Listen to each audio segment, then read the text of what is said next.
আসসালামু আলাইকুম। আমি কামাল হাসান আছি লোকাল এক্সপার্টের সাথে। মুম্বাই ইন্ডিয়ান্স এবং পাঞ্জাব কিংসের প্লে অফটা কিন্তু আগেই নিশ্চিত হয়ে গিয়েছিল। কিন্তু এই ২ দলের সামনেই সমান সুযোগ ছিল যে কোয়ালিফায়ার 1 টা নিশ্চিত করার।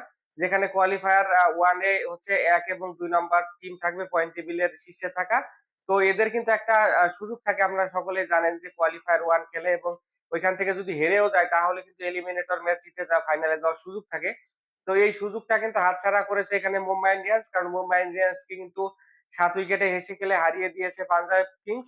এখানে ১ম এ ব্যাট করতে নেমে মুম্বাই ইন্ডিয়ান্স ১৮৪ রান করে। পরবর্তীতে সেটা মাত্র ৩ উইকেট হারিয়ে শেষ করে ফেলে খুব সহজেই এখানে পাঞ্জাব কিংস।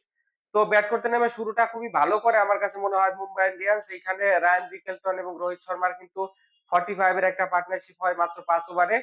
৬ষ্ঠ ওভারে ১ম বলেই কিন্তু এখানে ২০ বলে ২৭ রান করে জানেসনের একটা শর্ট পিচ বলে পুল শট করতে গিয়ে রায়ান রিকেলটন আউট হয়ে যান। ঠিক পরেই কিন্তু রোহিত শর্মা ২৪ রান করে আউট হয়ে যান।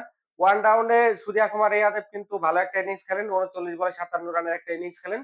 যদিও তাকে তিলক বর্মা যোগ্য সঙ্গ দিতে পারেনি। তিনি ১ রান করে ফিরে যান। এখানে উইল জ্যাকস কিন্তু ৮ বলে ১৭ রান করলেও তারপরে আউট হয়ে যান। শেষের দিকে গিয়ে কিন্তু ক্যাপ্টেন হার্দিক পান্ডিয়ার ১৫ বলে ২৬ এবং নামান ধীরের ১২ বলে ২০ রানের ছোট ক্যামিওতে 180 প্লাস করতে পারে মুম্বাই ইন্ডিয়ান্স। বোলিং হাতে কিন্তু মার্কো জনসন ২ উইকেট এবং হচ্ছে আর্শদীপ সিং ২ টা উইকেট তুলে নেন। ১৮৫ রানের জয়ের লক্ষ্যে ব্যাট করতে নেমে শুরুতে ধাক্কা খায় এখানে পাঞ্জাব কিংস। ১ম এই হচ্ছে বুমরার বলে আউট হয়ে যান এখানে প্রভু সিমরন সিং। এরপরে কিন্তু অসাধারণ একটা পার্টনারশিপ দেখি আমরা এখানে পিয়ান্স আরিয়া এবং হচ্ছে জশ ইংলিশের মাঝে। এখানে কিন্তু ১০৯ রানের পার্টনারশিপ তৈরি হয় এই দুজনের মাঝে। মূলত এই পার্টনারশিপে কিন্তু মুম্বাই ইন্ডিয়ান্স ম্যাচ থেকে ছিটকে পড়ে।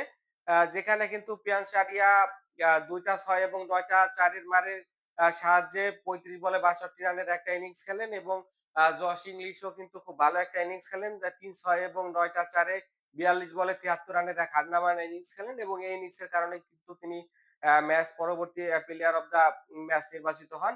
শেষের কাজটুকু করেন ক্যাপ্টেন আয়ার। আয়ার কিন্তু ১৬ বলে ২৬ রান করেন ২ টা ৬ এর সাহায্যে এবং এই ইনিংসের কারণে কিন্তু ৯ বল বাকি থাকতেই দারুণ জয় নিয়ে মাঠ ছাড়ে এখানে পাঞ্জাব কিংস। পাঞ্জাব কিংস কিন্তু কোয়ালিফায়ার 1 এ খেলবে এবং যে ম্যাচ জিতলে কিন্তু তারা ফাইনালে চলে যাবে। এখানে বুমরা ১ টি উইকেট এবং স্যান্ডার ২ টি উইকেট তুলে নেন মুম্বাই ইন্ডিয়ান্সের পক্ষে। আজকে কিন্তু আইপিএল এর আরো একটি দারুণ ম্যাচ রয়েছে যেখানে কিন্তু হচ্ছে মাঠে নামতে যাচ্ছে রয়্যাল চ্যালেঞ্জার ব্যাঙ্গালোর। আ একই সাথে রয়্যাল চ্যালেঞ্জার ব্যাঙ্গালোর যদি এই ম্যাচটা আজকে জিতে যায় তাহলে কিন্তু তারাও কোয়ালিফায়ার 1 এ খেলবে। পয়েন্ট টেবিলের ১ এবং ২ নম্বর এই স্থানে তারা থেকে এখানে ১ম রাউন্ডের খেলা শেষ করবে। এজন্য রয়্যাল চ্যালেঞ্জার ব্যাঙ্গালোরের কিন্তু এই ম্যাচটা জেতা খুবই জরুরি। আইপিএল সহ ক্রিকেট বিশ্বের সকল আপডেট পেতে লোকাল এক্সপ্রেস চ্যানেলটাকে এখনই সাবস্ক্রাইব করে রাখুন। যারা সাবস্ক্রাইব করেছেন তাদেরকে অসংখ্য ধন্যবাদ। দেখা হচ্ছে নেক্সট ভিডিওতে। আল্লাহ হাফেজ।